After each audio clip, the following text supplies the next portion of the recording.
হওয়ার কোনো নোটিফিকেশন নেই। আমাদের প্রশ্ন কেন ভার্চুয়ালি হবে না? যদি কেউ সশরীরে থাকার কথা বলে তাহলে নোটিফিকেশন দেখতে চাইবেন, সশরীরে আসার কথা বলে যাতায়াতের টিকিটেরও টাকা চাইবেন, যাদের যাদের সমস্যা আছে তারা টাকা চাইবেন। অভিষেক বন্দ্যোপাধ্যায় বলছেন। কথার উত্তর দেব, ওর কথার উত্তর দেওয়ার কোনো প্রয়োজন নেই। উনি যার আলোকে আলোকিত তাকে আমি হারিয়েছি। আমি উত্তর দিলে ওর পিসির কথার উত্তর দেবো। বলুন দাদা, ভাটপাড়া পৌরসভায় 2 নম্বর ওয়ার্ডে ভাটপাড়া বয়েজ স্কুলে 2 নম্বর পার্টের হিয়ারিং চলাকালীন বিএড 2দের তদারকি করতে বাধা ওখানকার ভাইস চেয়ারম্যান দেবজিৎ ঘোষ।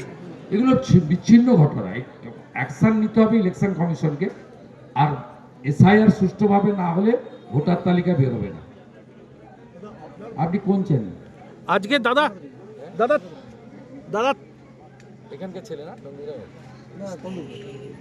দাদা সিভিক ভলেন্টিয়ার ধরে কি আপনি?